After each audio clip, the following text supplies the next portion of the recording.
Rain slammed against the windows like handfuls of pebbles. The clock on the kitchen wall blinked 11:47 p.m.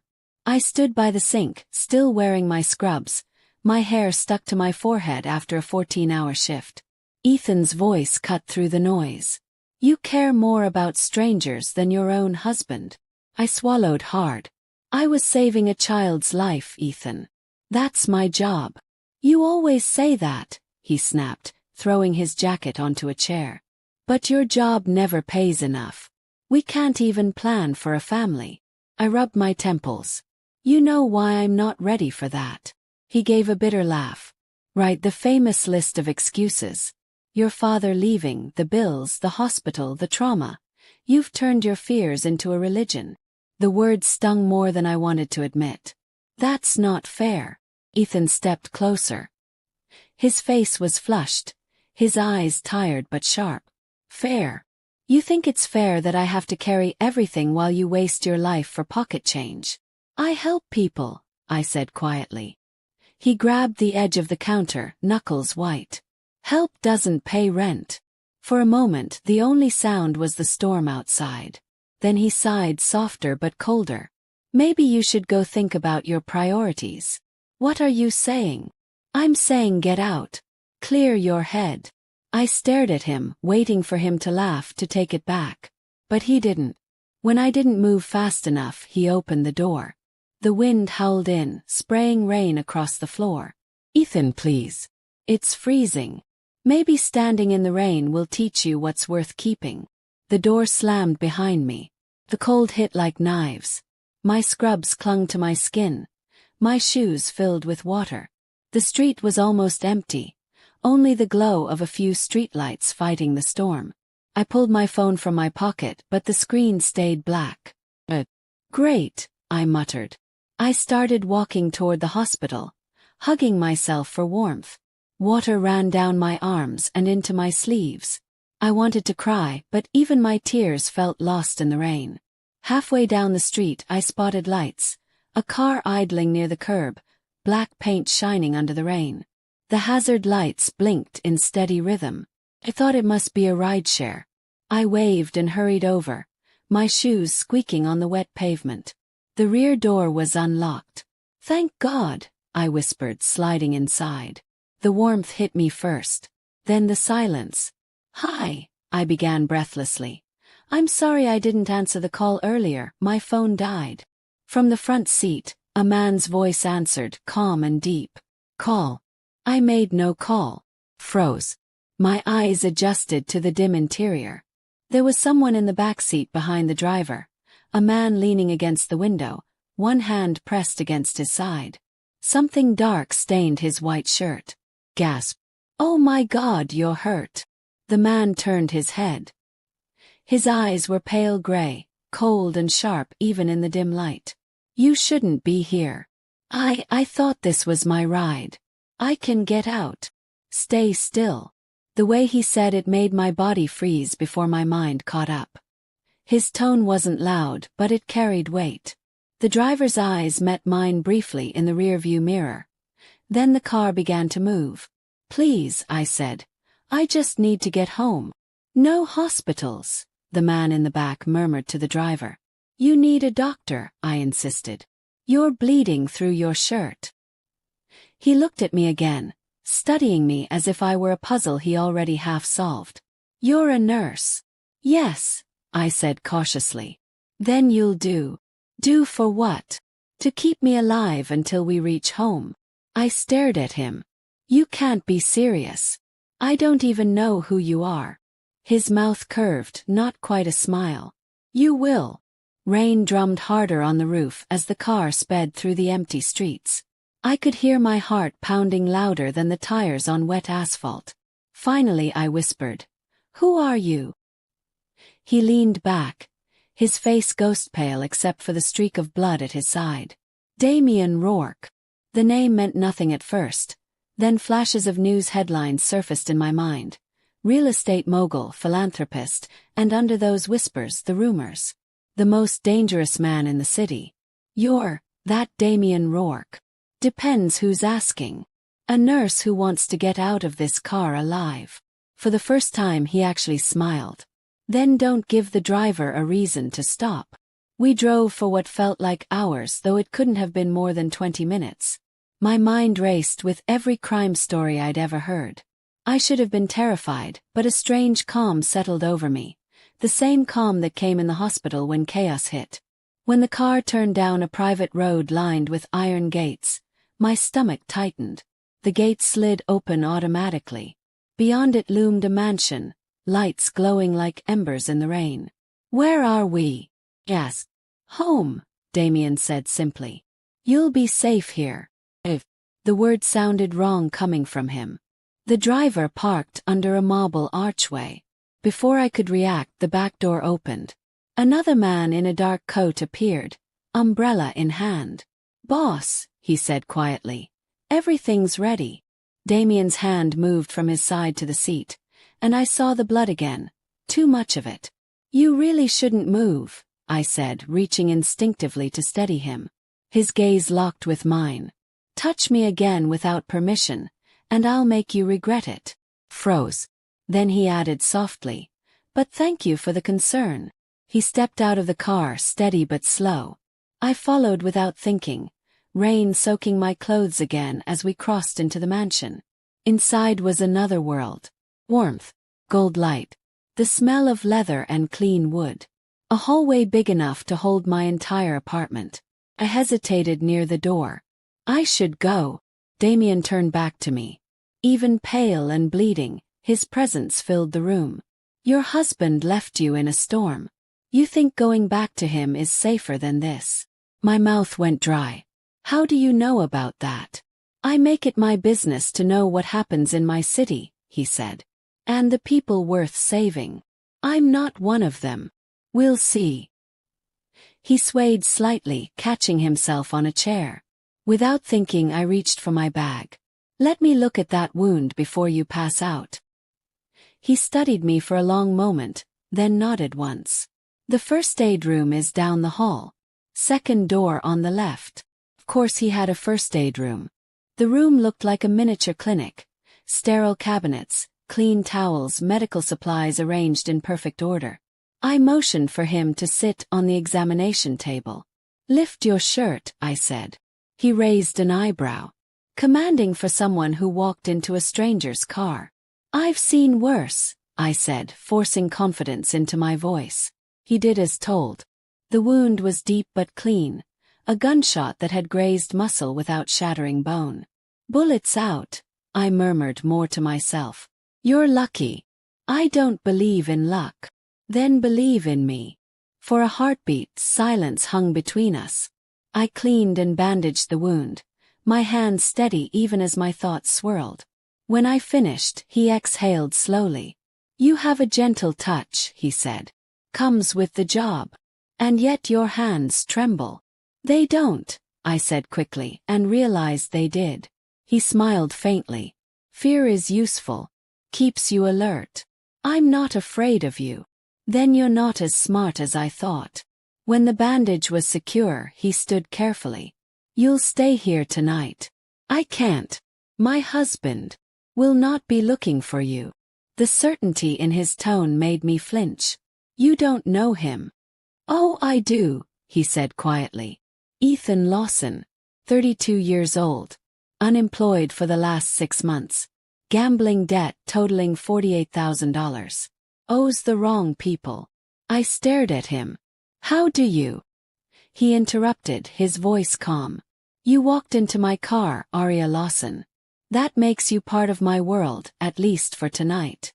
My name on his lips sounded both like a warning and a promise. "I didn't choose to be part of your world," I said. "Most people don't," he replied, already walking toward the door. "But they learn fast when it chooses them." He paused at the doorway. "Rosa will show you a room. Rest.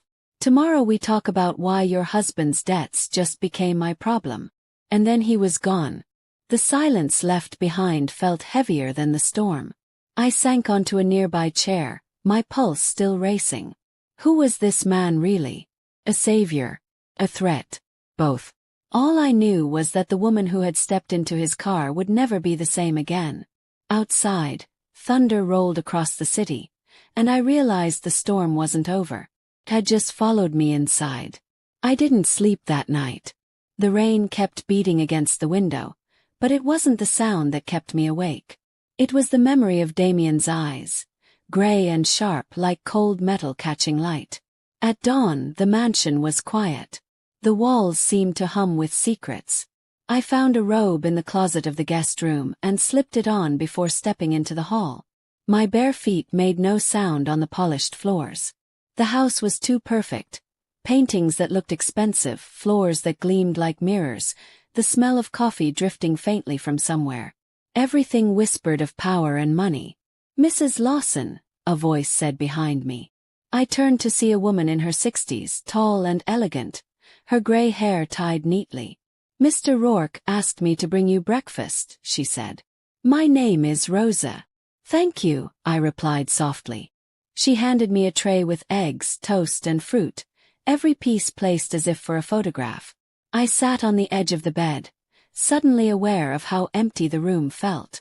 Rosa watched me quietly. "You'll feel safer after you eat." I forced a small smile. I didn't realize I was in danger. She gave me a look that said otherwise. "In this house, everyone is in danger, dear. The difference is whether they know it." Before I could respond, she left as quietly as she had come. Later I heard footsteps approaching. The door opened and Damien entered, dressed in a black shirt and dark pants. The faint bandage peeked out under his sleeve, but he moved with the steadiness of someone used to ignoring pain. He looked at the untouched tray. "You should eat." "I'm not hungry." He leaned against the wall, crossing his arms. "You stitched a gunshot wound last night and fainted afterward. You're hungry." I didn't faint. A faint smile touched his lips. "You did actually. For 7 minutes. Marcus carried you here." My cheeks warmed. "I didn't ask to stay. I didn't ask to get shot," he replied evenly. "But here we are." I glared at him. "You could let me go." "I could." He tilted his head slightly. "But you'd walk straight into a problem you don't see coming." He frowned. "What kind of problem?" "Your husband's debts," he said simply. The air seemed to thicken. "You mentioned that before. What does it have to do with you?" He stepped closer, his tone calm but unyielding. "Ethan borrowed from people I don't tolerate.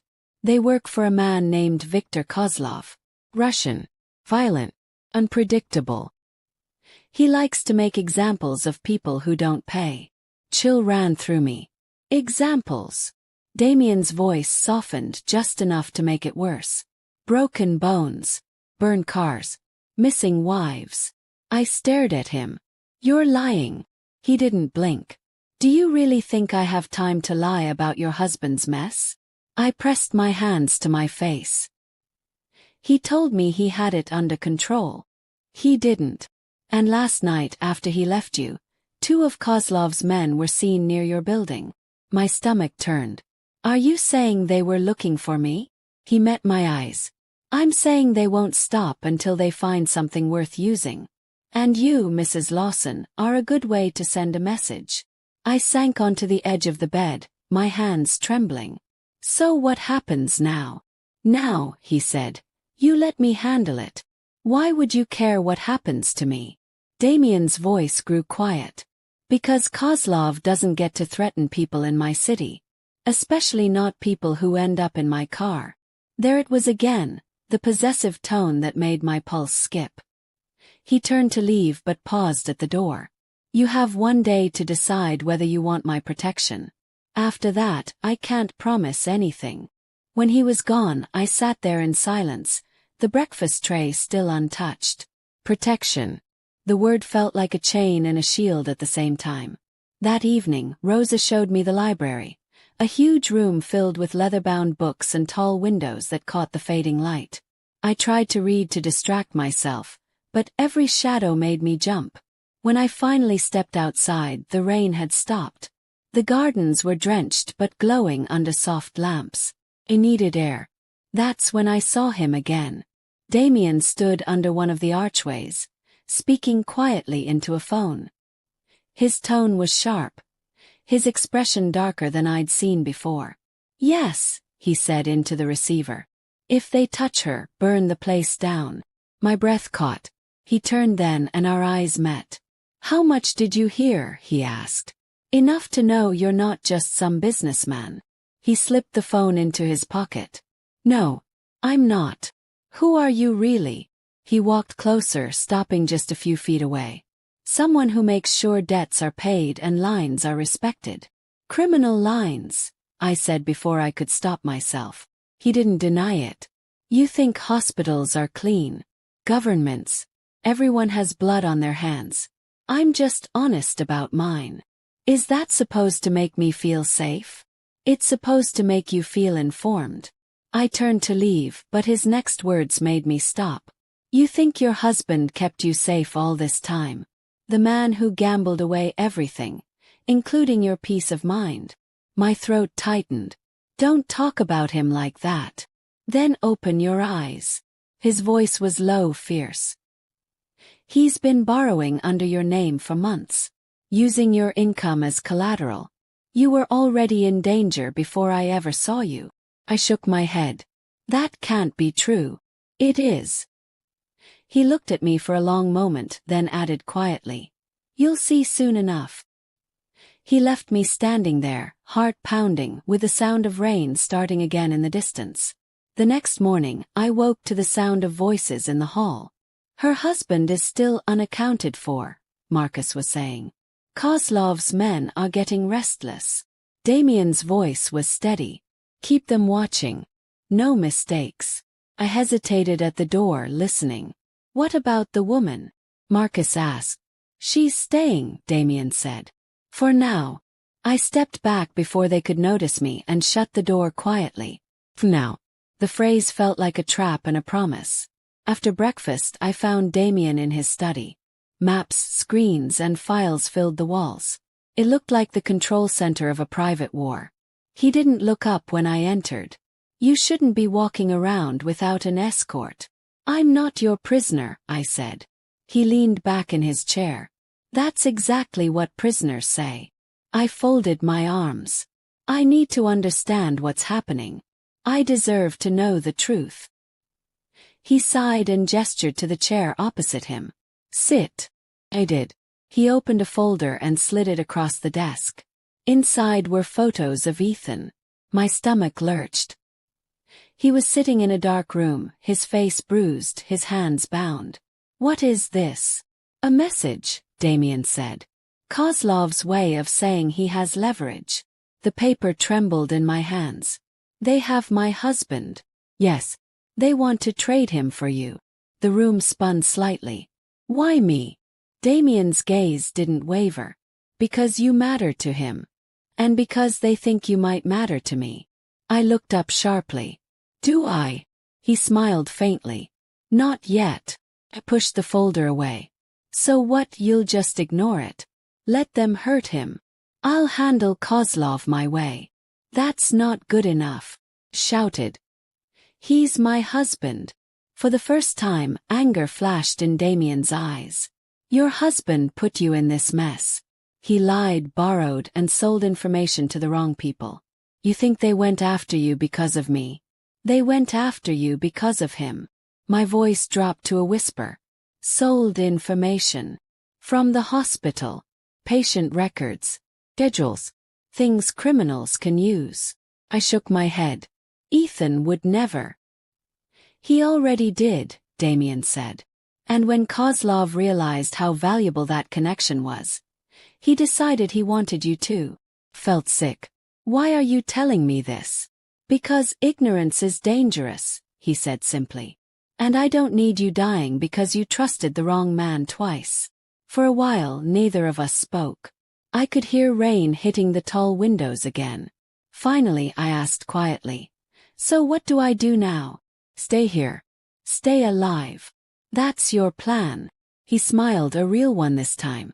"Plans are overrated. Survival is better." Later that night, I found myself pacing the library again. The storm had become a constant companion, Always outside, always near. I didn't hear Damien come in until he spoke. You're restless. Turned startled. I can't just sit here and do nothing. Doing nothing keeps you alive, he said. Sometimes that's enough. Not for me. He studied me for a moment. You're not afraid of me anymore. I should be, I admitted. But I'm not sure I am. He stepped closer, his presence filling the space between us. Then you're beginning to understand me. What is there to understand? That monsters aren't born, he said softly. They're made. Usually by someone who thought they were untouchable. The way he said it made me wonder who had made him into what he was. I changed the subject. What happens to Ethan now? Damien looked out the window. He'll have to answer for what he's done. But you can still choose what kind of life you want when this ends. What kind of life is that? One where you stop being afraid of the storm. He started to walk away, but I called after him. Why are you helping me really? He paused in the doorway. Maybe because once, someone helped me when I didn't deserve it. And then he was gone again, leaving only the quiet sound of rain and the echo of his words. That night, I sat by the window, watching the city lights shimmer through the water on the glass. I thought about Ethan, about his lies, about the kindness that had slowly turned to resentment. I thought about Damien, about the strange calm he carried, the way danger seemed to bend around him. And for the first time, I wondered if the storm that had ruined my life might also be the thing that remade it. Morning sunlight streamed through tall glass windows, cutting golden lines across the marble floor. I hadn't seen daylight since the storm began, and for a moment, it felt like waking from a bad dream. Then I remembered where I was. Rosa brought me fresh clothes, soft and expensive. Mr. Rourke asked that you stay inside the main building today, she said. Security is being increased. Security from what? She hesitated. You saw the photo. There are men who want to use you to reach him. Mr. Rourke won't allow it. Won't allow it. The words sounded protective, but they also meant I was trapped. After Rosa left, I tried exploring. Every hallway curved into another hallway. Every door that looked like an exit opened into another room. The place was beautiful but built like a maze. In one of the rooms I found Marcus, the quiet driver from that night. He was cleaning a pistol, his expression unreadable. Do all of you live here? Yes. He gave a short nod. Until the boss says otherwise. And does he always tell people where they can and can't go? Marcus looked up, eyes cool but not unkind. He tells people how to stay alive. You should listen. I wanted to argue but didn't. Something about the calm way he spoke made me realize defiance here could cost more than pride. At lunch, Damien appeared. He looked better, less pale, steadier on his feet. He sat across from me at a long wooden table that could have seated 20. You're quiet, he said. I'm thinking. About leaving. About how to leave without getting shot. A faint smile crossed his face. If you wanted to run, you would have tried already. I met his eyes. Maybe I just don't know which door leads outside. He leaned forward slightly. You want honesty. Every door leads outside. The question is whether you'd make it to the gate before someone else gets to you first. That's not honesty, I said, my voice rising. That's control. He didn't flinch. Call it what you like. My way keeps you breathing. I pushed my chair back and stood. I'm not your prisoner, Mr. Rourke. No, he said quietly. But you are in my protection. And that's not something you refuse lightly. Something in his tone stopped me from storming off. It wasn't anger, it was certainty, the kind of certainty that comes from living in a world where mistakes end lives. I sat back down slowly. What happens next? He glanced at his phone, then at me. I have men looking for Kozlov's base. When they find it, this ends. And Ethan. His expression darkened. He's still alive. Kozlov won't kill him until he gets what he wants. I swallowed hard. And what does he want? Leverage, Damien said. You. The words landed like ice water down my spine. That night I dreamed of the hospital, the smell of antiseptic, the beeping monitors, the faces of children I'd helped. When I woke, the mansion was dark except for the glow from the hallway. I stepped outside, following the light. The corridor led to Damien's study, door slightly open. Inside he stood by the window, phone pressed to his ear. "No hospitals," he said sharply. "No police. Handle it clean." He hung up and turned. "You don't sleep much, do you?" "Neither do you," I said. He motioned for me to sit. "Do you want the truth, Arya? Your husband's debt is not just gambling. He's been running information for Kozlov for months. Hospital schedules. Transport details. He didn't stop because he couldn't. They owned him." I shook my head slowly. "You think saying it like that makes it better?" "No. It makes it real." I stared at the floor. "He used my job. My patience." Damien's voice softened. "You didn't know. That matters. Not to them. To me," he said. I looked up. "Why? Why does it matter to you?" He studied me for a long time. "Because I've seen what people become when they realize the person they loved was never who they thought. You deserve better than that." His words sank deep, uncomfortable and strange. I wanted to tell him I didn't need saving, but part of me wasn't sure anymore. When I left his study, the storm had started again, and the sound of rain followed me down the hall like an echo of every decision I couldn't take back. The next morning began like any other. Coffee, silence, the sound of distant footsteps in the halls. But when I opened my door, something lay on the floor. A single envelope, plain white, damp from the rain that had seeped under the door. My stomach twisted. Inside was a photograph. Ethan. His face was swollen, his mouth covered with tape. Behind him, a concrete wall marked with a red handprint. At the bottom, written in thick marker, "Trade the nurse for the husband. 1 hour." My knees gave out and I dropped onto the floor. The hallway spun. I ran, clutching the photo, straight to Damien's study. He was there as if waiting. Marcus stood beside him, arms folded. "They have him," I said, holding out the photo. My voice barely worked. "They have Ethan." Damien took the picture, studied it, and his jaw tightened. "Kozlov. What does it mean? They want to trade me for him. What do we do?"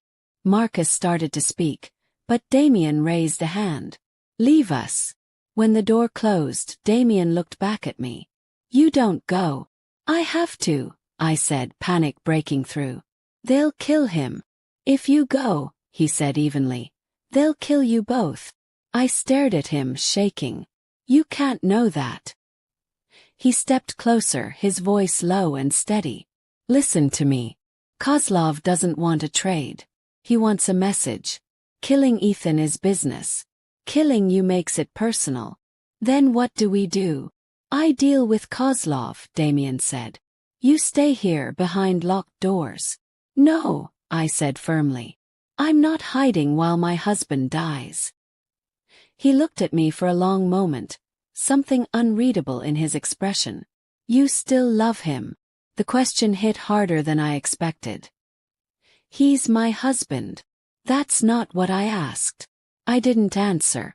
Damien exhaled slowly. "You don't owe him your life, Arya. Not after what he's done." "He's made mistakes," I whispered. "He's made choices," Damien corrected. "And those choices put you in danger."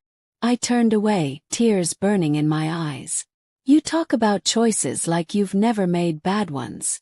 "I have," he said quietly. "Every day.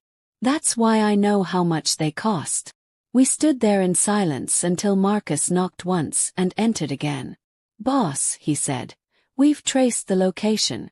An old factory by the river." "Get the cars ready," Damien said. I looked up sharply. "I'm coming." "No." I stepped forward. "He's my husband, Damien. I have to see him." He shook his head. "You'll stay where it's safe.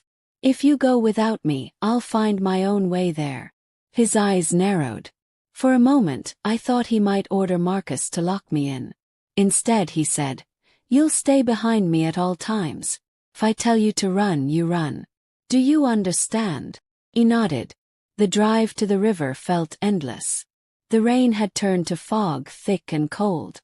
The car stopped a few blocks from a crumbling warehouse, its windows broken and walls scarred with graffiti. Damien handed me a black coat. Keep the hood up. Stay close. We slipped inside through a side door. The air smelled of rust and damp concrete. Somewhere ahead, a voice shouted in Russian. Then I saw him. Ethan. He was tied to a chair under a single hanging light. When he saw me, his eyes filled with relief and shame. Arya, he croaked. Don't. Before he could finish, a man stepped out of the shadows. Broad shoulders, slicked hair, a scar across his cheek. Uzlov. Well, he said, smiling thinly. The nurse arrives. I was beginning to think she didn't care.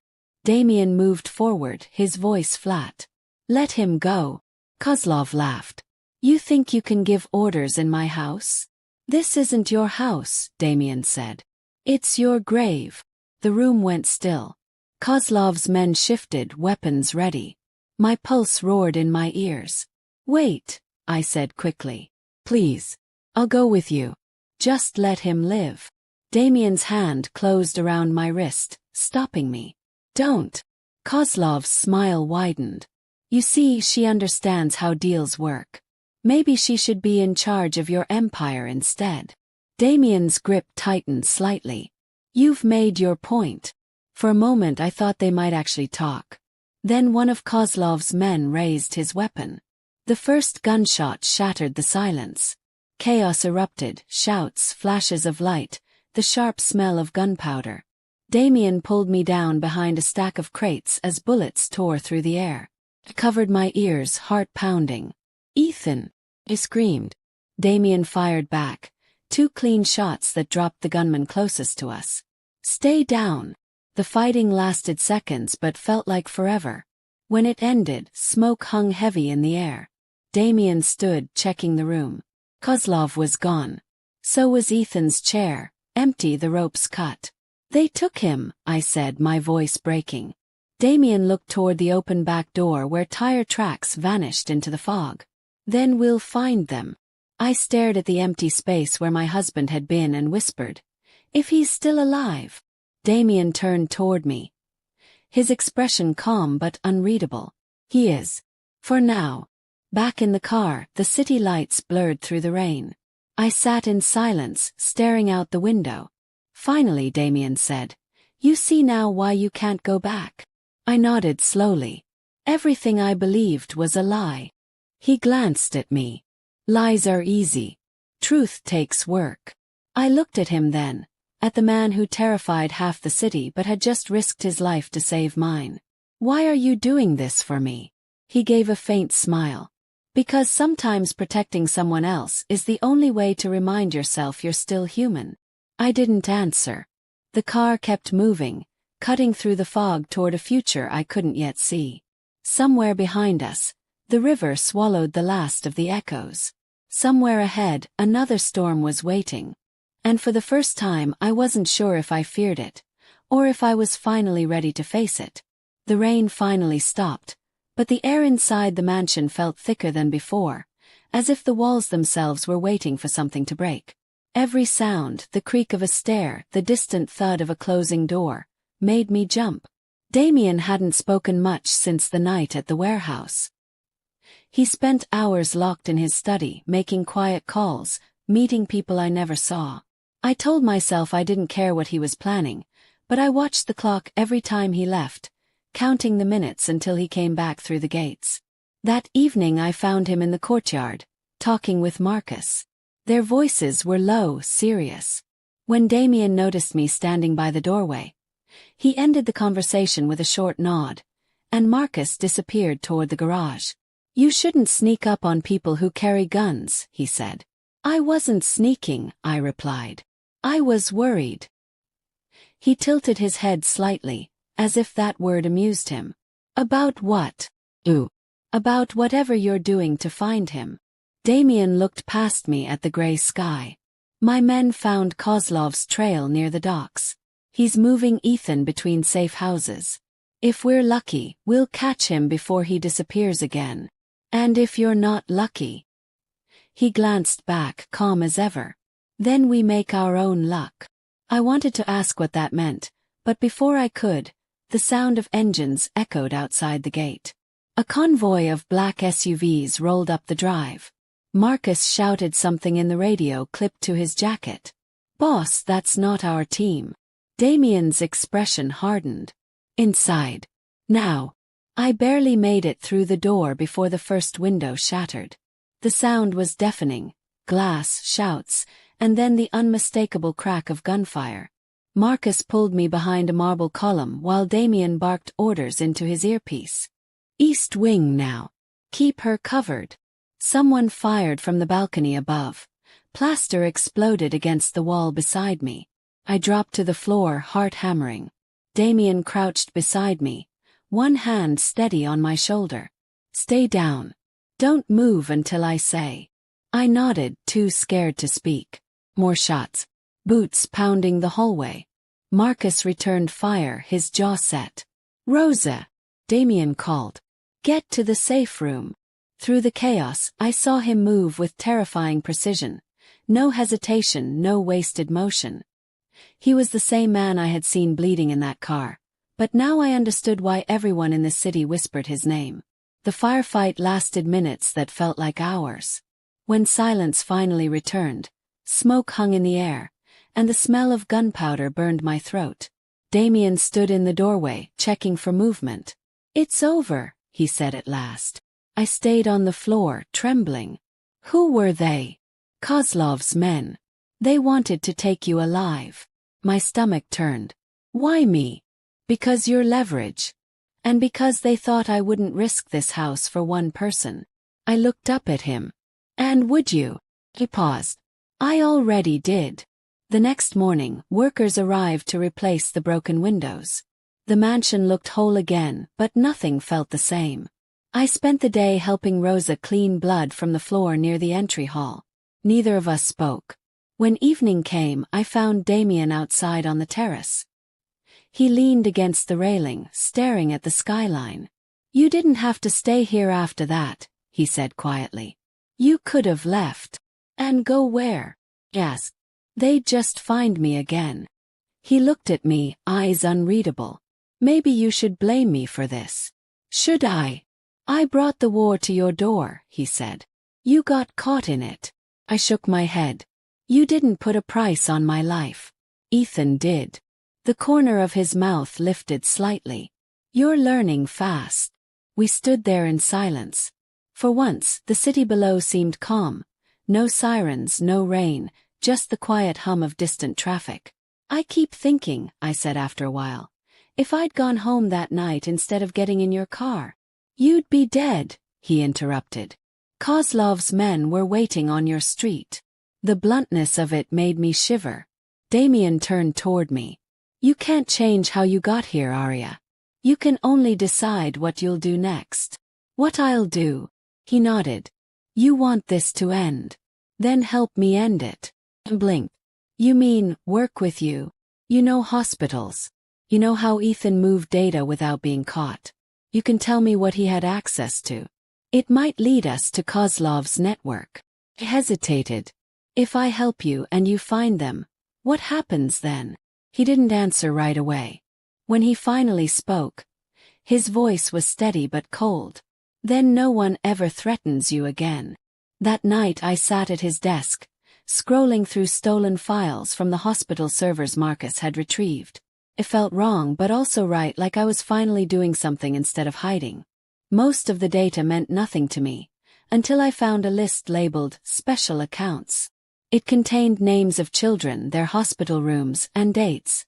Future surgeries. I felt my blood run cold. "These are patients," I whispered. He sold schedules for transport trucks, ambulances carrying medicine and equipment.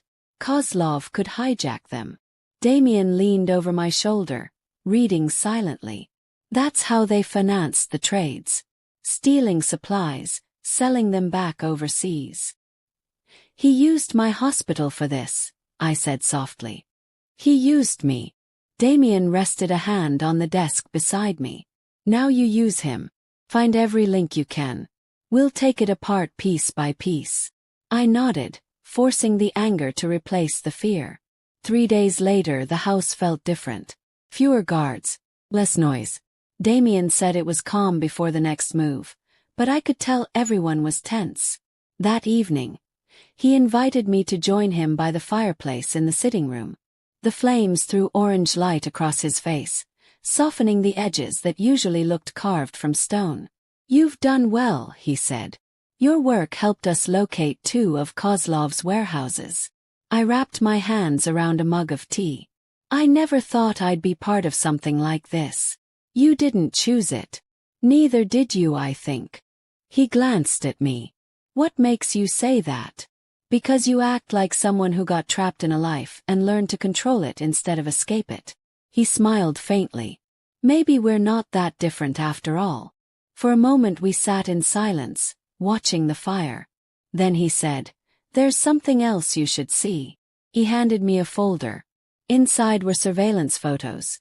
Ethan at a casino, Ethan meeting with men I didn't know, Ethan handing over envelopes of cash. My throat closed. So it's true. Yes, Kozlov owns him completely. The only reason he's still alive is because Kozlov thinks you'll come running. I stared at the photos until they blurred. He was supposed to protect me. Damien's voice softened. People protect what they love. He only protected what he owed. I looked up sharply. And what about you?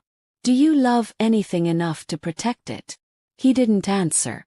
He just looked at the fire, eyes reflecting the flames. When he finally spoke, it was so quiet I almost missed it. Once. A long time ago. The way he said it made my heart ache in a way I didn't expect.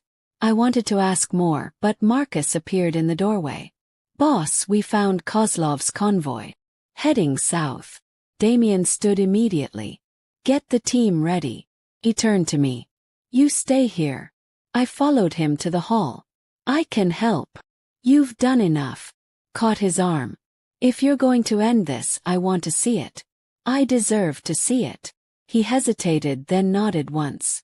"Fine. But you stay behind the line. Understand?" Agreed. We reached the southern docks near midnight. The fog off the water made the air taste of metal and salt. Damien's men moved like shadows, surrounding a row of warehouses. From a distance, I saw trucks idling. Cargo doors open, crates stacked high. Kozlov's operation. Damien gave a signal. Within seconds, the docks erupted in motion.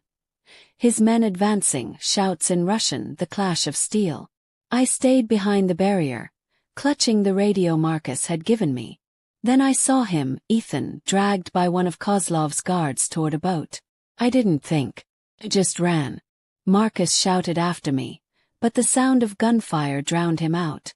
I ducked behind a crate, heart pounding. "Ethan!" he yelled.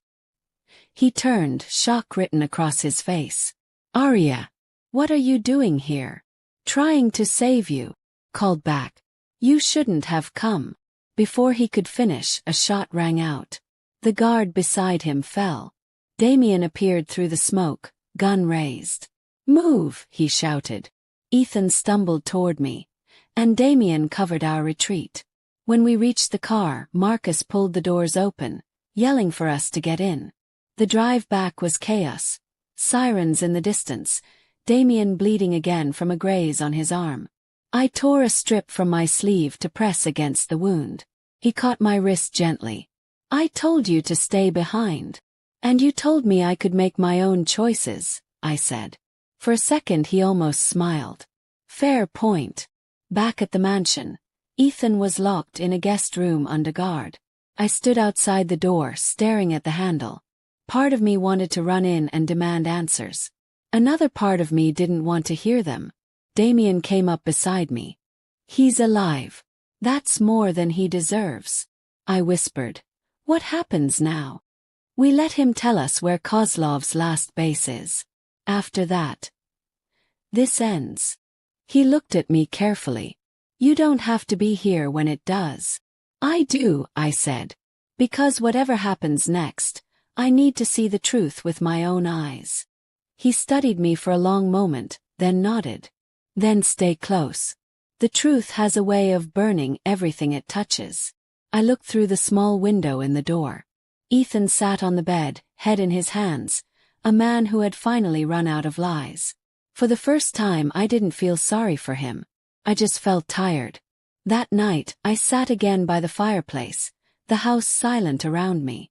Damien joined me after a while, a fresh bandage on his arm. "Do you regret saving him?" he asked. "Thought about it. No, regret doesn't change anything. But I understand now why you said monsters are made." He gave a faint nod. "Sometimes surviving turns you into one." I looked at the flames and whispered, "Then maybe it's time I learned how to survive."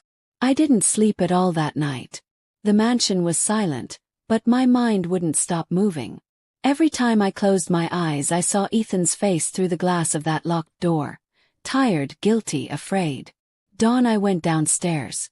The big windows were gray with early light, and Damien was already there, standing by the table with a cup of black coffee in his hand. He didn't look surprised to see me. "You should rest," he said. "I can't." He gestured toward the chair opposite him. "Then sit." I sat, wrapping my arms around myself. "What happens today? We find out if your husband tells the truth. And if he doesn't." Damien's tone didn't change. "Then he becomes useless to Kozlov and to me." I stared at him. "You mean you'll kill him?" He set the cup down. "You still believe that saving him will fix anything?" "He's still my husband," I said softly. "That's the only thing he's managed to be in name alone." I wanted to argue, but the words caught in my throat. Damien leaned forward, his voice calm but heavy. "Arya, you have two choices. Keep pretending this man can be saved, or help me end the threat he created. There's no middle path." I whispered. "You make it sound easy." "It's never easy," he said. "That's why people like me exist, to do what others can't." When he left, I went to the room where Ethan was being kept.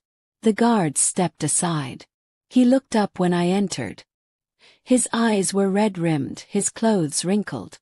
"Arya," he said, voice hoarse. "You have to get me out of here. These people are killers." "You sold hospital records," I said quietly. "You put children in danger. How could you do that?" "I didn't have a choice. They threatened me." "You had a choice when you took their money," I said. He rubbed his hands through his hair. "You don't understand, Arya. I was trying to protect us." I almost laughed. "By destroying everything we built." He looked up, desperate. "You can talk to him. That man, Damien, he listens to you. Convince him to let me go." "Where would you go?"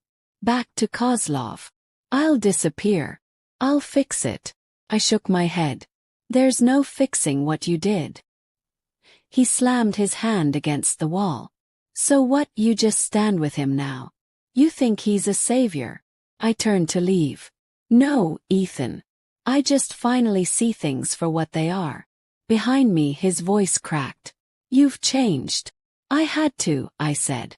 Later that morning, Damien gathered everyone in the study. Maps covered the table, red marks circling areas near the outskirts of the city. "Kozlov's last stronghold is here," he said, pointing to a warehouse by the rail lines. "We move tonight." Marcus nodded. "What about the husband?"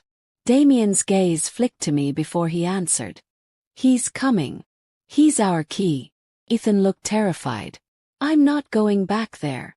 "You don't have a say," Damien replied. "You'll walk us in, and you'll walk out if you tell the truth." Ethan's eyes darted toward me. "You're going to let him use me?" I held his stare. "You used everyone else. Maybe this time you can make it mean something." He didn't answer. That night the air was sharp and cold. I rode in the back seat beside Damien, the city lights flickering past. "You don't have to be there," he said quietly. "I do. I need to see how it ends." He studied me for a moment. "Then remember what you see. It's what happens when loyalty turns into greed. We arrived at the old rail yard just after midnight. The buildings looked abandoned, but the faint glow of lights inside told another story. Marcus handed me a radio. If anything happens, stay behind cover and call. Damien's men spread out, surrounding the building. Ethan walked ahead, trembling. Door code? Damien asked. Ethan punched the sequence into a keypad, his fingers shaking. The door clicked open. Inside, the air smelled of oil and dust. Shadows moved among stacks of crates. Damien's voice was a whisper. Move slow. Wait for my mark. Ethan took a step forward, and everything exploded. Gunfire tore through the air, sparks flying from the metal walls. Damien pulled me down behind a crate. Stay down. I covered my head as bullets hit the wood around us. Then silence. Damien motioned to his men. They advanced quickly, clearing the floor. When the last echo faded, he stood and looked around. It's empty. A setup. Ethan staggered backward. I swear I didn't know. Damien's eyes narrowed. He knew. No, Ethan shouted. Kozlov said he just wanted money. He promised. A shot cracked from the shadows. Ethan fell. Damien fired instantly, dropping the shooter before he could take another aim. I ran to Ethan, kneeling beside him. The bullet had caught his shoulder, blood dark against his shirt. Help me, he gasped. I pressed my hands against the wound, my medical instincts taking over. Stay still. Damien knelt beside me, scanning the shadows. We have to move. Now. Marcus shouted from the door. Backup's here. 2 men lifted Ethan onto a stretcher, and we ran into the night. Back at the mansion, I cleaned and stitched the wound myself. Ethan was pale, half-conscious. When I finished, Damien was waiting in the hall. He'll live, I said. For now, he replied. I followed him outside into the cold air. He wasn't lying. Someone set him up. Maybe. But that doesn't erase what he's done. I know, I said quietly. But killing him won't fix anything either. He looked at me. So what would you do? I hesitated. Make him face the truth. Make him help stop Kozlov's trade. That's the only thing left that matters. Damien considered this. You're asking me to trust him again. No, I said. I'm asking you to trust me. By the next morning, the sky was clear for the first time in weeks.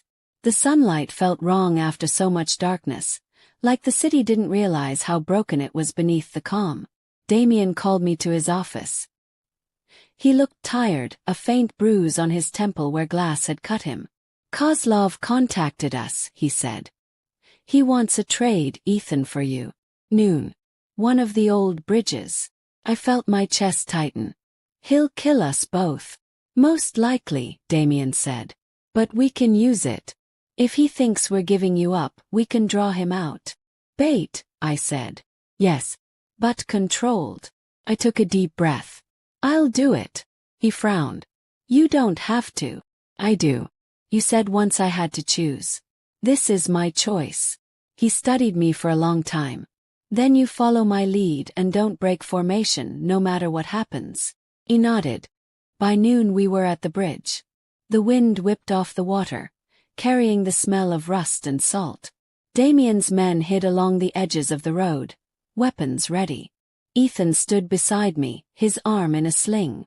You shouldn't have agreed to this, he whispered. I'm not doing it for you, I said.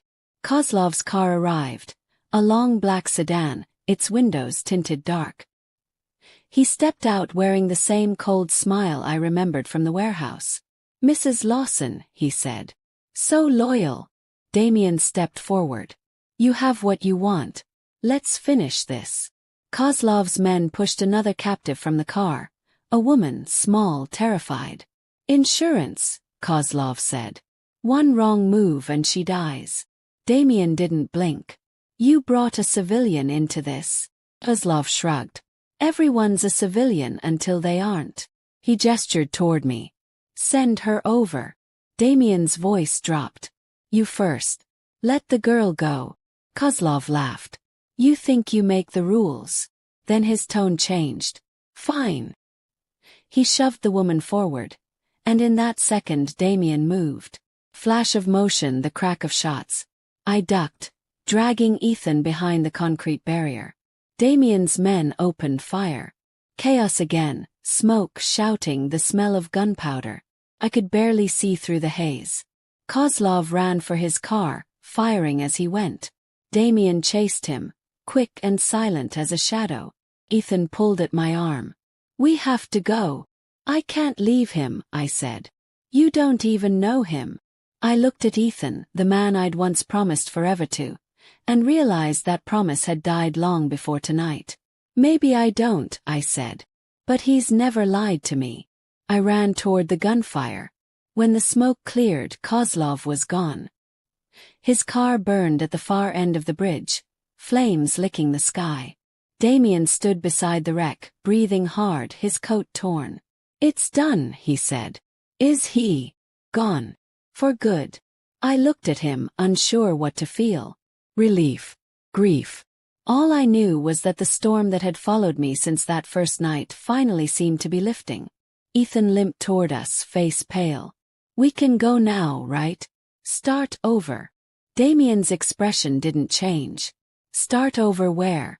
There's nothing left to build on. Ethan's voice cracked. Arya, tell him. Tell him you'll come with me. I shook my head slowly. You lost me long before he found me. He stared at me for a long time, then turned away. Marcus appeared, giving a brief nod. We need to clear the area. Damien looked at me. You should rest. This isn't over yet, but it's close. As we drove back across the bridge, the city skyline glowed under the setting sun. For the first time, it didn't look like a cage. It looked like a place I might one day belong. That night, when everyone else was asleep, I stood on the balcony outside my room. The air smelled of rain again, but it was gentler now, more like a memory than a threat. I thought of the woman I'd been, the nurse in the rain, begging her husband to open the door. She felt like someone else entirely. Behind me I heard footsteps. Damien. Couldn't sleep, he asked. Not yet. He leaned on the railing beside me. It's almost over. Kozlov's network will collapse within days. And Ethan? He'll answer for what he did. He nodded. Then what happens to me? He looked out over the city. Whatever you choose. You're free. For a moment the word didn't make sense. Free. I'd been trapped for so long I'd forgotten what that meant. I turned to him. And you? I'll rebuild, he said. That's what I do. We stood there in silence as the first drops of new rain began to fall, soft and steady. For the first time I didn't feel afraid of it. The morning after the bridge felt too still, like the city was holding its breath. For the first time since I'd arrived, the mansion was quiet. No footsteps in the halls, no voices over radios, no urgency humming in the air. But inside me, something wouldn't rest. Kozlov was gone. Yet the echo of everything that had happened clung to the walls. Ethan was confined again in the lower guest quarters. Damien had ordered it after the chaos on the bridge. He's still a liability, he'd said. We need answers before we decide what to do with him. I found myself pacing near the window. I should have felt relief. Instead, all I felt was a hollow ache that no calm could touch. Rosa came to bring me breakfast, but I barely touched it. You look troubled, she said gently. I don't know what comes next, I admitted. Kozlov's gone, but it doesn't feel finished. Rosa studied me for a long time. In this house, nothing is ever truly finished, dear. There are always pieces left behind. Before I could ask what she meant, Damien entered. His coat was draped over one arm, his expression unreadable. We need to talk, he said. We walked to the study together.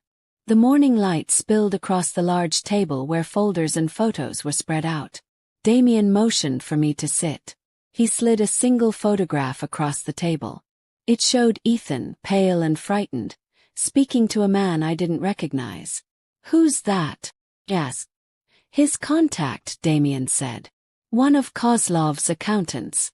We found him in a safe house after the bridge. He talked. Felt a chill. About what? About your husband, he said. And about you. Me. Damien nodded. Ethan told Kozlov that you had access to the hospital's internal systems. Patient schedules, security codes. He sold that information before he ever owed them money. I stared at him, stunned. No, he told me it started with gambling debts. He said he was desperate. It did, Damien said quietly. But he kept selling long after the debt was paid. He made a profit off what you did at work, off your name. The room tilted slightly. You're saying he used me? Yes. My hands trembled. You're sure? Damien's tone softened. I don't tell you things I can't prove. I stood, turning away from him. The air felt thick, almost too heavy to breathe. I thought I knew him, I whispered. I thought all of this was just him being weak. Not cruel. Damien finished for me. He nodded. He walked to the window, his reflection dark against the glass. People will do anything to keep their secrets hidden. Even destroy the ones who love them. Why tell me now? Yes. Because there's one more thing you should see. He placed another folder on the table. Inside were signed documents. Contracts, transfers, reports. Ethan's name on every page. The final page made my stomach twist. It was a deal for the sale of hospital medical supplies. Signed 3 days before he left me standing in the rain. I sank into the chair. He was planning to disappear with the money. Damien didn't answer. He didn't need to. I pressed my hands to my face. I want to hate him, but I can't even do that properly. Damien's voice was low. Hate gives him power. Take something else from him instead. What? Control, he said simply. You can't change what he did. But you can decide what happens next. I looked up at him. What would you do if you were me? He met my gaze, steady and quiet. I'd stop thinking like his victim. That evening I went to Ethan's room. He sat by the window, staring at the garden beyond the iron fence. You shouldn't be here, he said. He'll be angry. I'm not afraid of his anger, I said. I came to ask you something. He didn't turn around. What? When did it stop being about us? He exhaled slowly. You think I wanted this? You think I wanted to sell lies to dangerous people? I was trying to survive. You were trying to get rich, I said quietly. He finally turned, eyes red. You don't understand what it's like to feel useless. To watch you run off saving the world while I sat at home with nothing. I wanted to matter. You mattered to me, I said. He laughed bitterly. Until someone like him showed up. This isn't about Damien, I said sharply. This is about you, what you chose. His expression hardened. He's poisoned you. You talk like him now. Maybe I just finally see clearly. He stood suddenly, stepping closer. You don't belong here, Arya. He's using you just like Kozlov used me. You think he saved you. You're just leverage with a prettier face. I didn't move. Maybe you're right. But the difference is, he never lied about what he was. Ethan stared at me for a long time. Then he sank back into the chair. You've changed, he murmured. I had to, I said again. You made sure of it. When I left the room, Damien was waiting at the end of the hall. He must have been listening, though he pretended otherwise. You're done with him, he said, not as a question but a statement. Yes. Good, he said. Because it's time to end this. That night we met in the library. The fire crackled softly, casting long shadows across the walls. Damien stood by the map table, pointing to a single red mark. This is where Kozlov's accountant said the rest of the files are kept. Records of every sale, every buyer.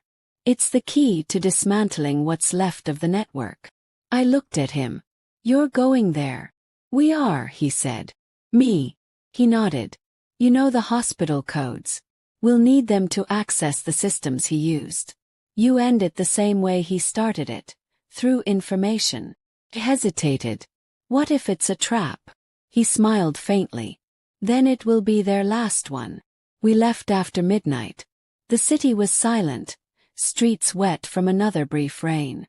Damien drove this time, his focus fixed ahead. I watched the lights blur past, my heart steady for the first time in weeks. I wasn't the same woman who had walked out into that storm. The building was an abandoned clinic on the edge of the industrial district.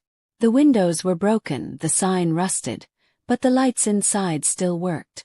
Marcus stayed by the car while Damien and I went in. The smell of dust and old medicine filled the air. "Server rooms in the basement," Damien said. "Be quick." We found the old computer units humming faintly, still connected to a private network. I logged in using the codes from the hospital. The screen flickered. Lists of transactions, hidden accounts, buyers from all over the world. "This is everything," I said. "Enough to destroy what's left of Kozlov's empire." "Send it," Damien said. I uploaded the files to a secure drive. My hands didn't shake this time. When it was done, Damien nodded. "It's finished." But before we could leave, a sound echoed from the hall. A step. Damien drew his weapon.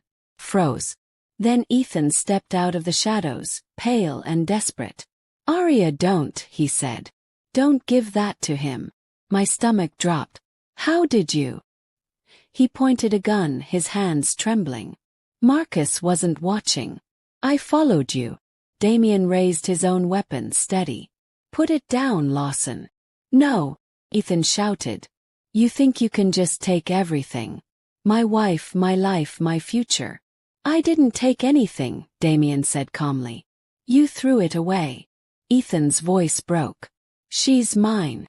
I stepped forward. "No, Ethan. Not anymore." His eyes flickered toward me, wild and lost. "You think he's your savior? He'll ruin you like he ruins everyone." "Maybe," I said softly. "But at least he doesn't hide behind lies." For a moment everything was silent. Then Ethan's hand began to shake harder. Damien's voice was low. "Don't do this." But Ethan turned the gun toward himself. "Stop!" I cried, but it was too late. A single shot echoed through the empty halls. The sound hung in the air like thunder that wouldn't fade. I ran to him, dropping to my knees. The gun had fallen beside him. There was blood, but it was quick, quiet. Damien crouched beside me. His voice gentle but firm. "It's over, Arya." He made his choice. I couldn't speak. The man who had once promised me forever lay still, and all I could think was how small he suddenly looked. I closed his eyes with trembling hands. "I loved him," I whispered. "Even when I shouldn't have." "I know," Damien said quietly. "That's why you're still human." We drove back to the mansion in silence. The sunrise painted the sky pink and gold, a cruel contrast to the night we just survived. When we arrived, Rosa was waiting at the door. She didn't ask what had happened. She just looked at me with sad understanding and nodded. Damien stayed behind in the study, making calls, giving orders. I went upstairs, washed my hands until the water ran clear, and stared at my reflection. The woman in the mirror didn't look broken anymore. Tired, yes. Changed, definitely. But not broken. When Damien came to find me later, I was sitting by the window watching the light. "It's done," he said. "The network's gone. Every name, every account. And Ethan." He hesitated. "I'll make sure he's buried properly." Quietly. He nodded. "Thank you." He looked at me, eyes softer than I'd ever seen them. "You can leave now if you want. Start somewhere new." "Maybe I will," I said. "But not yet." He smiled faintly. "Then stay. There's work to rebuild." I turned back to the window, watching the last of the rain fade from the glass. For the first time since that night in the storm, I felt something close to peace. The woman who'd been left in the rain had died somewhere along the way. But the one who walked out of that clinic was someone new. Someone who had survived everything and found her own power in the wreckage. And maybe, just maybe, that was enough. The days after Ethan's death moved like fog, slow, heavy, and silent. The world outside continued as if nothing had happened, but inside the mansion, everything shifted. The constant tension that had filled the halls had changed into something else, something steadier. It was like the house itself could breathe again. Damien kept busy rebuilding his operations. Only now, it wasn't the kind of rebuilding I had imagined. He wasn't expanding his empire of violence. He was restructuring it. Meetings filled the days, lawyers and investors replacing armed guards. There were still men with guns, yes, but now they shared space with men in suits. And somewhere in all that I found my place. Rosa had been the one to suggest it. "He trusts you," she said one morning as we sat in the garden. "More than anyone else in that house. That means something." I shook my head.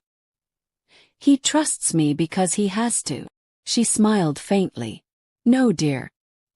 He trusts you because he sees himself in you.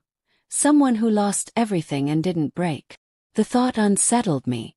But later that day, when Damien called me into his office, I realized Rosa was right. He was leaning over a stack of papers when I walked in. Without looking up, he said, "You're good with systems. I need your help organizing the foundation." "Foundation?" Yes. He finally met my eyes. "The Rourke Foundation. It'll be the public face of what we build next. Hospitals, charities, housing. Clean front but not fake. Real work. Something good to balance the rest." I blinked, unsure I'd heard correctly. "You're serious?" "Completely. You think I like being the villain in every story people tell?" He smiled slightly. "Even monsters want to leave something better behind." That was how it began. Spreadsheets, documents, endless meetings. At first it was just work, but the longer I stayed, the more I understood what he was doing. He was building control disguised as charity, but beneath it was something genuine. A desire to make things right in the only way he knew how. Sometimes I caught him watching me as I worked.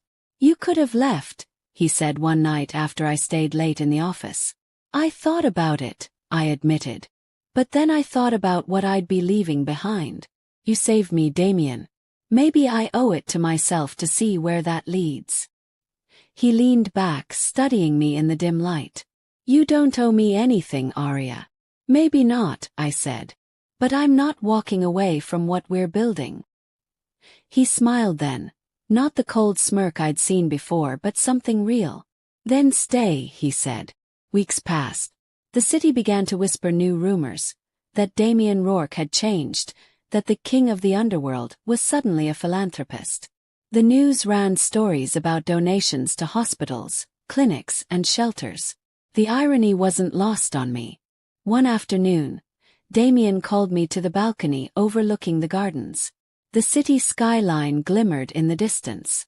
"You did this," he said, nodding toward a stack of letters on the table. "Hospitals sending thank you notes. Families getting homes. You made this happen." I shook my head. "We did." He turned to face me. "You're the reason it's real.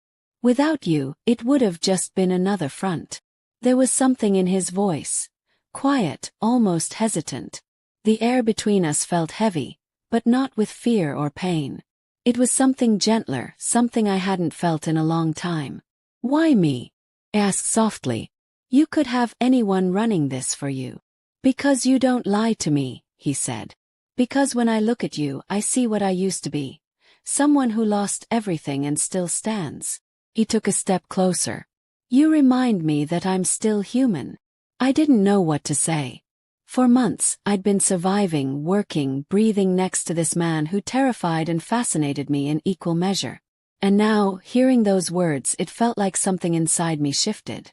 "Then maybe we both remind each other," I said quietly. He smiled faintly. "Maybe." That night, the city threw a gala, the first public event under the Rourke Foundation's name. I hadn't wanted to go, but Damien insisted. "You deserve to be seen," he said. "Not as someone's victim. As someone who changed the story." When we entered the ballroom, every head turned. Cameras flashed, voices whispered. I could hear the words, "Who's she?" "That's Damien Rourke. He never brings anyone." For the first time I didn't feel small. Damien moved beside me like a shadow, his hand steady on my back as he introduced me to politicians and investors.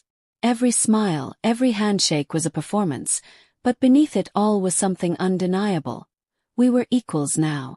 When the night ended and the crowds had gone, we stood on the balcony overlooking the city lights. "You handled them well," Damien said.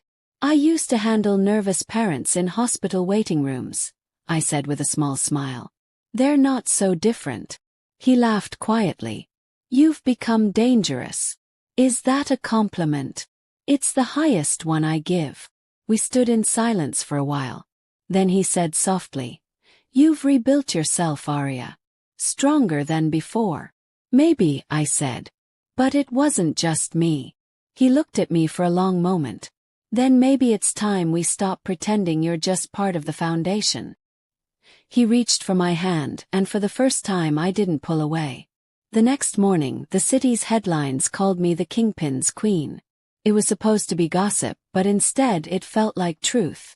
Not because of romance, not because of ownership, but because I had become something more than what I'd been. Not the nurse left in the rain. Not the broken wife. But the woman who stood beside power and didn't flinch. And for the first time that didn't scare me. Power changes people. I used to think it destroyed them, but now I understood it simply revealed what was already there. The city changed fast after that night. The Rourke Foundation opened clinics and shelters across the poorest neighborhoods. News anchors called Damien a reformed man. Behind the scenes, he still ran the networks he always had. But now they served a different purpose. Money flowed through clean channels. Drugs were replaced by medicine. Arms trades turned into legitimate imports. And corruption became order. He had turned crime into business and chaos into strategy. But peace, I learned, never lasts. It began with whispers. Missing shipments, names disappearing from ledgers, people going silent. Marcus was the first to bring it up. "Someone's moving against us," he said during a late-night meeting. "Someone who wants the old system back." Damien's jaw tightened. "Find out who." A few days later the answer came. An old rival named Renzo Carver, a former ally of Kozlov's who had vanished after the war at the docks. He had returned with men, weapons, and a grudge. The first attack came quietly. A warehouse fire on the south side, one of our new medical supply centers. No one was killed, but it was a message. When Damien told me, I felt that familiar chill of fear again. "He's trying to pull you back into the old world," I said.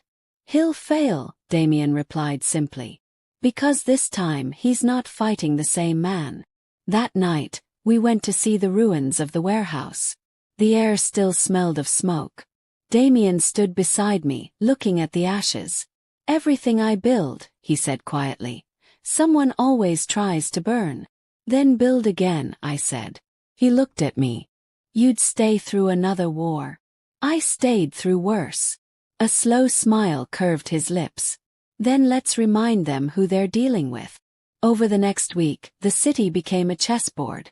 Information flowed faster than bullets, and for every move Renzo made, Damien was 2 steps ahead. I watched from his side, learning, adapting. When the time came to strike back, Damien called a meeting in the same room where it had all started months before.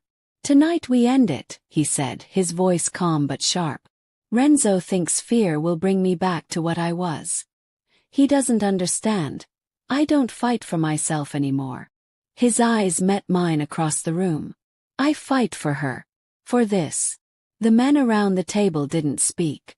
They didn't need to. The operation unfolded like clockwork. While Damien's men cornered Renzo's at the shipping yard, I coordinated from the mansion, using the same systems Ethan had once corrupted.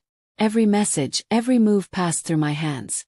My pulse raced with every update, but I never hesitated. "South gate secured," Marcus's voice crackled over the radio. "East side clear," another replied. Then finally, "Target in sight." Damien's voice came through last. "It's over." The line went silent. Hours later he returned. His coat soaked from rain, a faint cut on his cheek.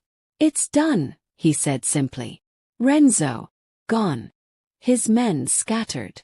I let out a breath I hadn't realized I was holding. Then it's really over. He nodded slowly. For now. But peace is a fragile thing. Then we protect it, I said.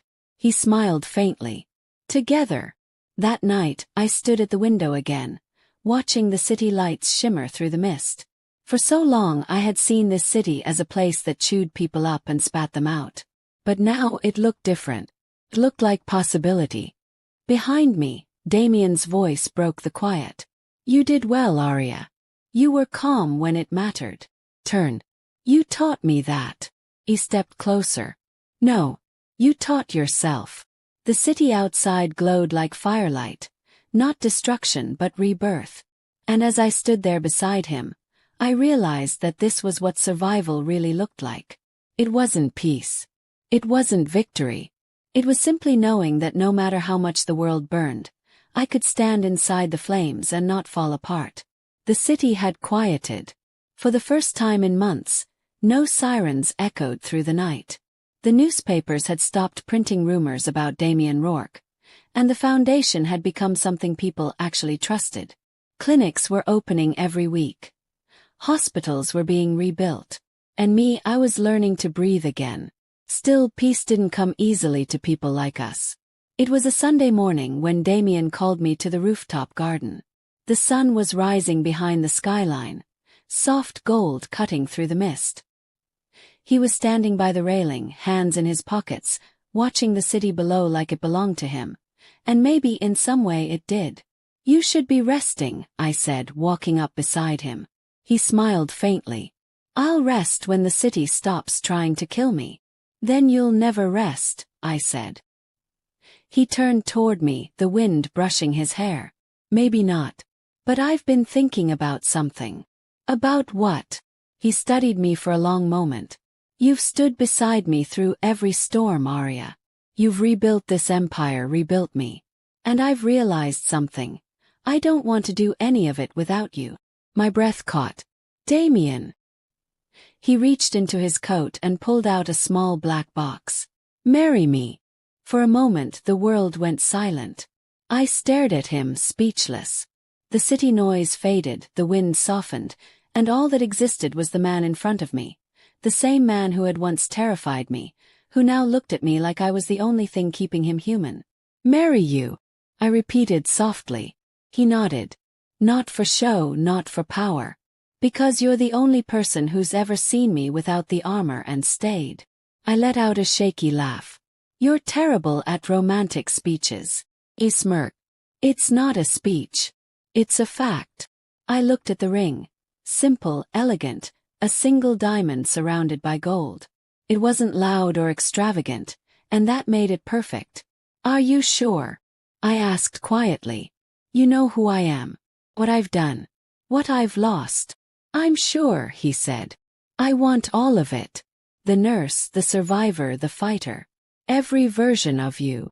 Tears stung my eyes before I could stop them. Then yes, I whispered. I'll marry you. He smiled, a real, unguarded smile, and slipped the ring onto my finger. The moment the metal touched my skin, I felt something shift deep inside. For the first time, the future didn't feel like a threat. Felt like a promise. The wedding wasn't public. Damien refused the idea of press or headlines. This is ours, he said. The world doesn't get to have it. It was held at the mansion, in the garden where everything had once felt like a prison. Now it was covered in white flowers and gold light. Marcus stood as best man, and Rosa cried quietly through the ceremony, pretending she wasn't. As I walked down the aisle, my heart raced, not from fear, but from something I hadn't felt in years, peace. When I reached Damien, he took my hands, his voice low.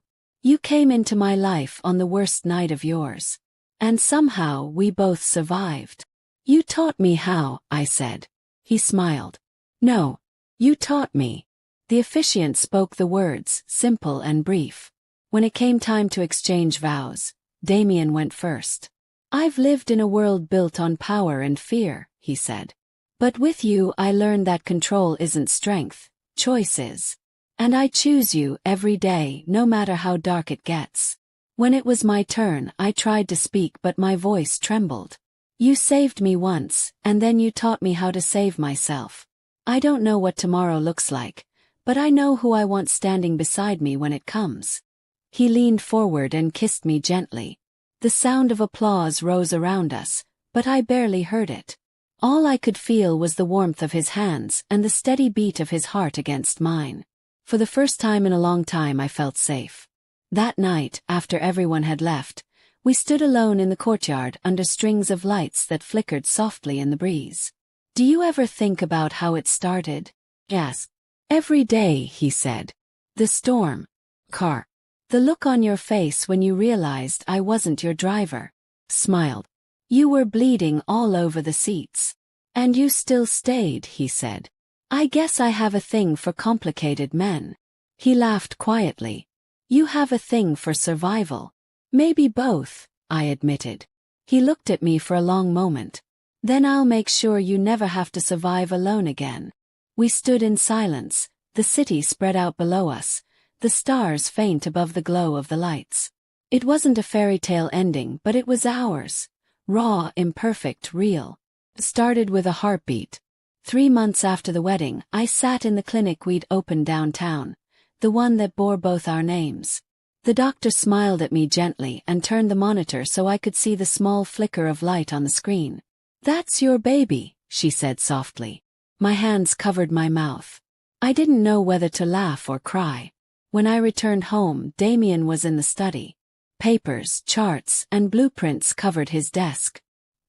He looked up when I entered, his expression instantly softening. What is it?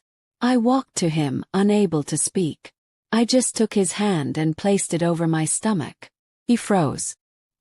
His eyes widened slightly, then a slow smile spread across his face. You're serious? I nodded, tears spilling down my cheeks. We're having a baby. For a man who faced gunfire without flinching. He looked almost afraid now, but in a way that made him human. A baby, he repeated, as if the word itself was foreign. I laughed through my tears. That's usually how it works. He pulled me into his arms, holding me like I might disappear. You've given me everything, Arya. Everything I didn't know I needed. The next few months changed everything.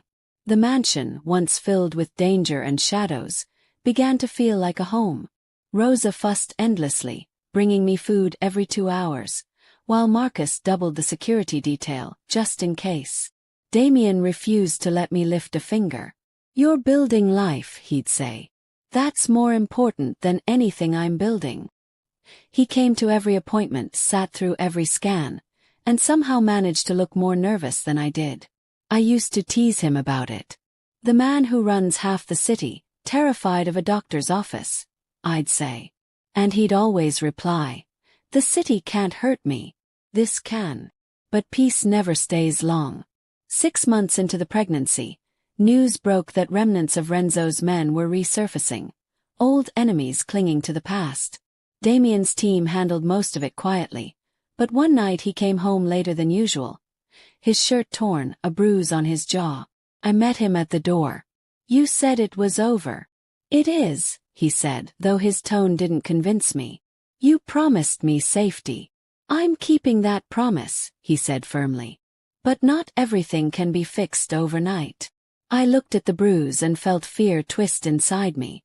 You can't keep doing this. He touched my face gently. Everything I do now is for you and for the child.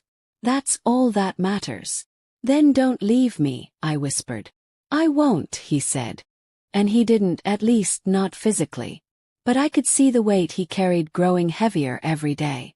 He was trying to protect us, trying to keep the empire standing, and it was eating away at him.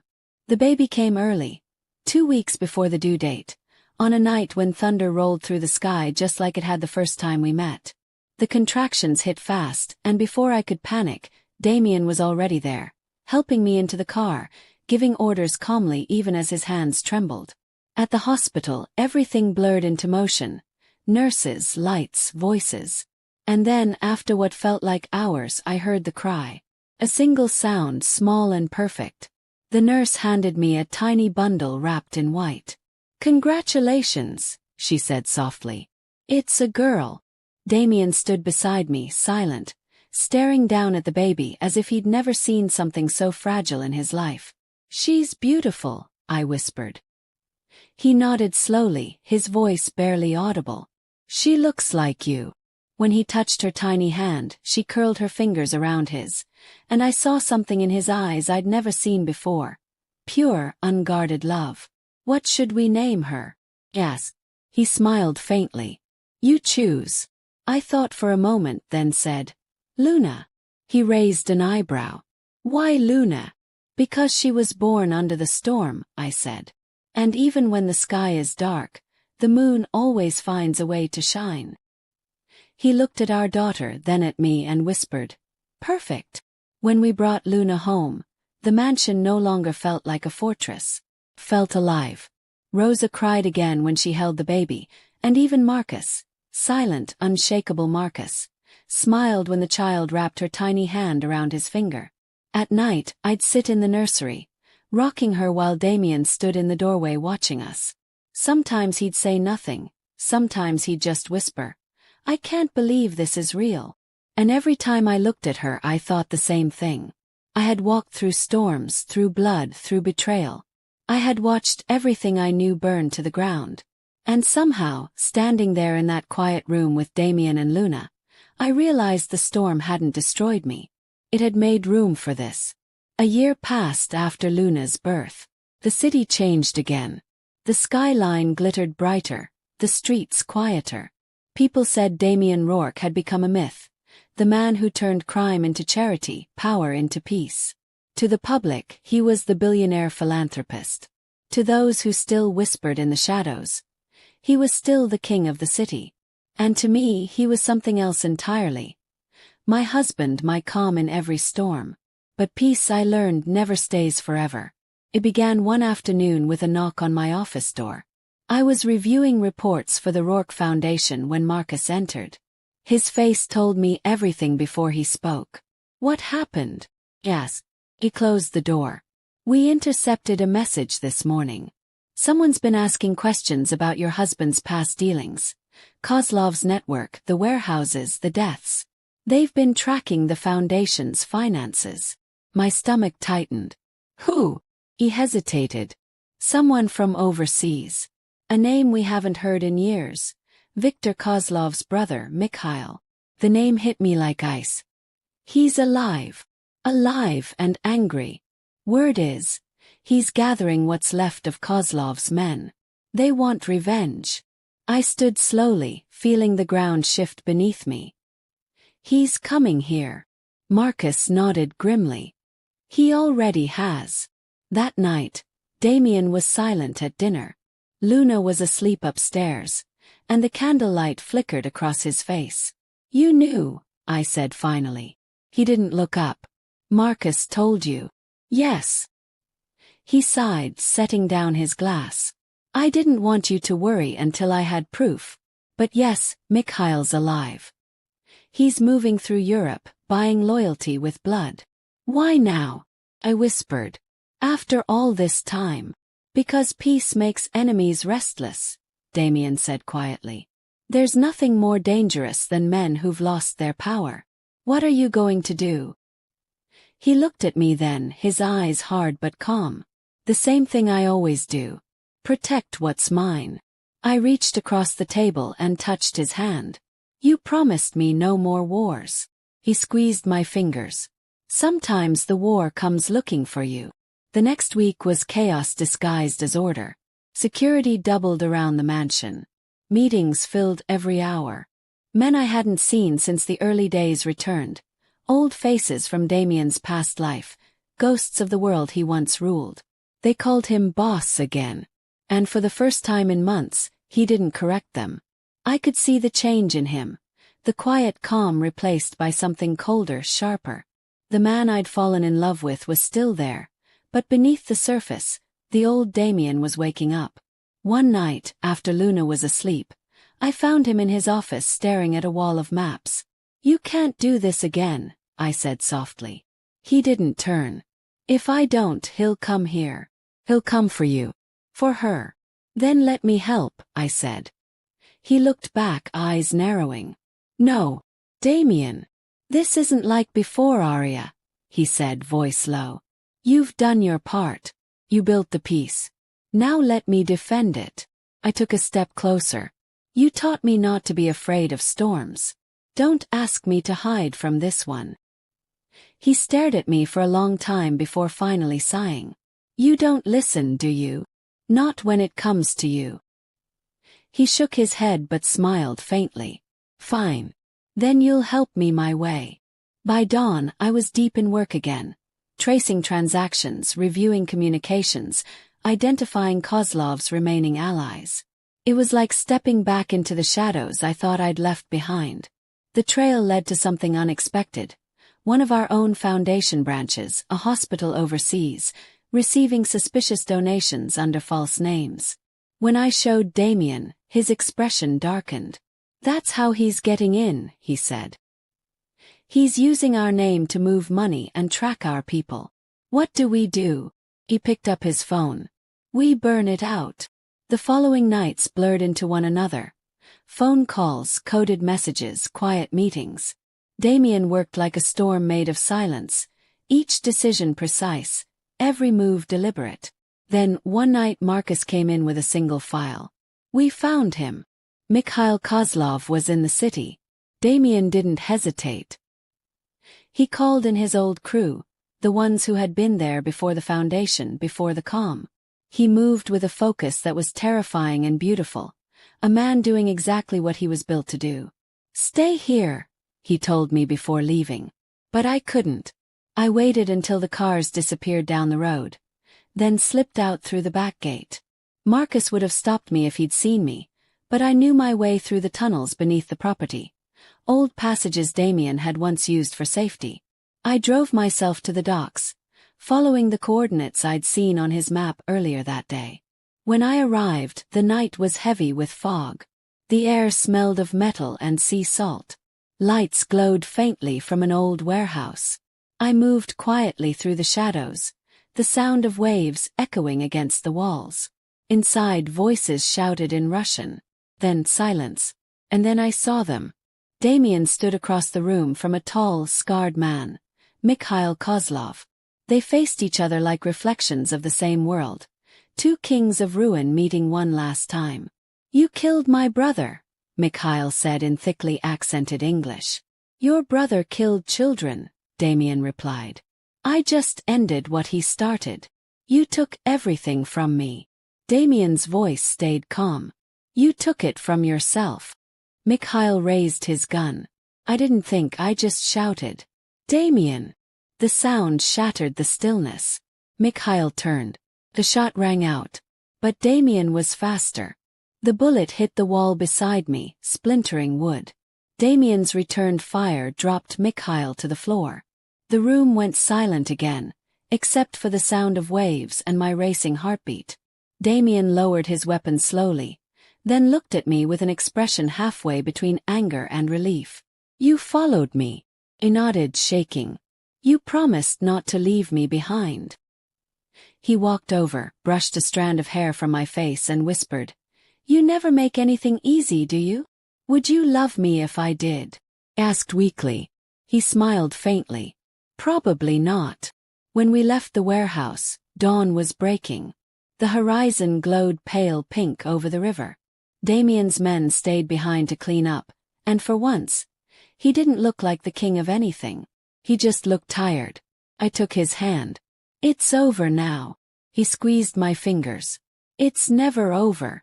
But it's quieter. We drove home in silence. Luna was still asleep when we arrived. Her small form curled beneath a white blanket. Damien stood by her crib for a long time, his hand resting on the edge.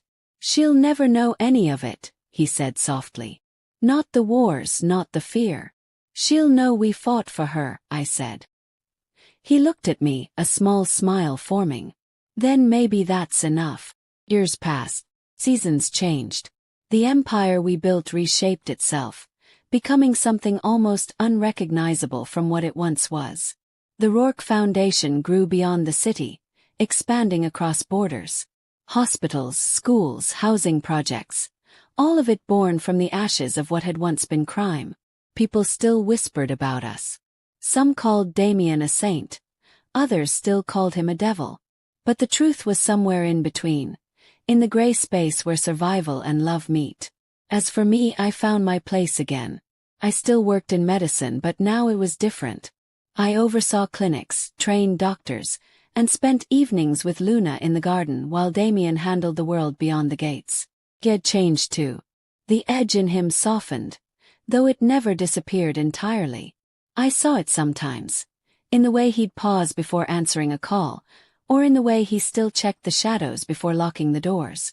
But there was peace in him now. Peace and something like redemption. It was a rainy afternoon when everything came full circle. Luna was 5 now, running barefoot through the courtyard as the storm poured down. She laughed as the water soaked her dress, spinning in circles under the gray sky. "Come inside," called from the doorway. She giggled. "But Mama, you said rain isn't scary." I couldn't help but laugh. "It's not scary, but you'll catch a cold." Damien appeared beside me, smiling faintly. "She's like you." I glanced at him. "How so?" "She doesn't listen." I nudged him playfully. "She gets that from you." He chuckled softly, wrapping an arm around my shoulders.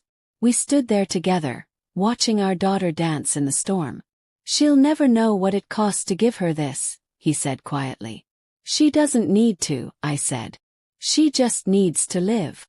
He nodded. "And she will." That night, after Luna had fallen asleep, we sat by the fire. The rain still tapped gently on the windows. Damien took my hand, his thumb tracing the edge of my wedding ring. "Do you ever miss the chaos?" he asked. I smiled faintly. "Sometimes." Made everything sharp. Every choice, every breath. He nodded. "But peace has its own kind of edge." "Yes," I said. "It's the one you fight to keep." He looked at me for a long moment. "You're stronger than anyone I've ever known." "So are you." He shook his head. "No. I just followed your lead." Later, as I walked through the mansion, I stopped by the window that overlooked the city. The rain had slowed, the skyline shimmering with reflections. I thought about the woman I had once been, the nurse left crying in the rain, begging for love that wasn't real. And I thought about who I had become, a wife, a mother, a partner in an empire built from both sin and salvation. I realized something then.